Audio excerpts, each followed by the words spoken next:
Praise the lord అండి. అందరికి వందనాలు. యేసుతో నడవండి ప్రోగ్రామ్‌కు హృదయపూర్వకంగా మిమ్మల్ని స్వాగతిస్తున్నాము. ఈ ఉదయకాలమే మూడో కీర్తన ఇది అబ్షాలోము ఎదుట నుండి దావీదు పారిపోయినప్పుడు రచించిన కీర్తన. దావీదు అబ్షాలోము యొక్క తండ్రి అయినప్పటికీ దావీదు కొన్ని సమయములలో తన కుమారుని యొద్ద నుంచి పారిపోతాడు. అంటే మరణ పరిస్థితి ఉందని పారిపోవడం అనేది జరుగుతుంది. దావీదు సింహమును ఎలుగుబంటిని గొలియాతును మరి మరి చంపివేసిన ఈ బలము కలిగిన దావీదు ఇక్కడ బలహీనమైన స్థితిలో తన కుమారుని ఎదుటి నుండి పారిపోవడం ఎంతో దయానీయమైన స్థితి అని చెప్పవచ్చు.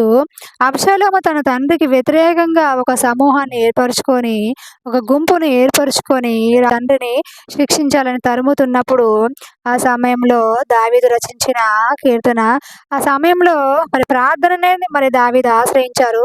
మనం కూడా మన జీవితంలో మన బలము, మన శక్తి, మన తెలివితేటలు ఎక్కడ ఉపయోగపడిన సమయంలో మనం కూడా ఏమి చేయలేని స్థితిలోకి వెళ్తాము. కొన్నిసార్లు బలముండి కూడా తెలివి జ్ఞానం ఉండి కూడా ఏమీ చేయలేని స్థితికి వెళ్ళినప్పుడు మనం చేయవలసింది ఒకటే ప్రార్థన మాత్రమే. ప్రియా దేవుని జనంగా ప్రార్థించినప్పుడు దేవుని యొక్క బలమైన బాహుబలం సాయం మనకి వెంటనే అందడం అనేది జరుగుతుంది. దేవుణ్ణి ప్రార్థిస్తున్నాడు ఈ దావీదు భక్తుడు. ప్రభువా, నా మీదకి లేచువారు అనేకులు, నన్ను ద్వేషించేవారు, దూషించేవారు, నా మీద పగబట్టువారు, నేను నిమిత్తముగా పగబట్టువారు అనేక మంది ఉన్నారు ప్రభువా, నన్ను తరుముచున్నారు, కాపాడమని దేవుణ్ణి ప్రార్థిస్తున్నాడు దావీదు. అంతేకాదు 10,000 మందిని దండెత్తి వచ్చినా నేను భయపడను. నీవు నా సహాయకుడు ప్రభువా, నేను పడుకొని నిద్రపోయి మేలుకొందును, శాంతితో నిద్రిస్తాను ప్రభువా, నీవు నాకు సహాయకుడివి ఉన్నావు. వారు అనుకుంటున్నారు నీ సాయం నాకు అందదని, నువ్వు నాకు సాయం చేయమని వారు అనుకుంటున్నారు ప్రభువా.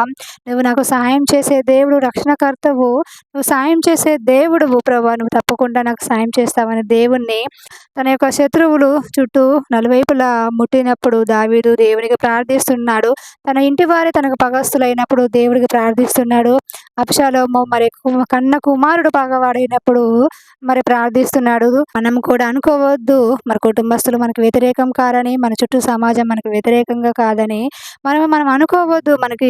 మన బలము, మన తెలివితేటలతో మన సమస్యలను ముందుకు నడిపిస్తామని మనం ఈ సమస్యల గుండా వెళ్తామని మనం అనుకోవద్దు. ప్రార్థన అనేది మనం అన్నిటికన్నా బలమైన ఆయుధం. ప్రార్థిస్తూ మనం ముందుకు వెళ్ళాలి, ఆ సమస్యలన్నిటి నుంచి విడిపించాలి.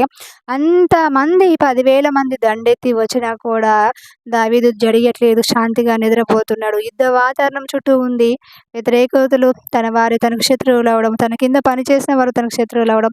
ఇలాంటి సమయంలో దావీదు ధైర్యము ఉన్నది ఒకే ఒక ఆధారమే ఉంది, దేవుడు, ఆయనకు చేసే ప్రార్థన మాత్రమే.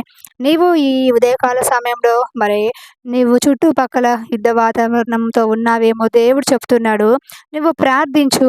ఆ వాతావరణం అంతా తీసివేసి, ప్రతికూలమైన పరిస్థితులను తీసివేసి అనుకూలంగా మార్చే దేవుడే నేను ఆరాధిస్తున్న నజరేయుడైన యేసు. కాబట్టి ప్రార్థించండి. ఏ స్థితిలోనైనా ప్రార్థన మాత్రమే మనకు ఉపయోగపడుతుంది. ఈ వాక్యం మీ వినికిల్లో దీవించబడును గాక.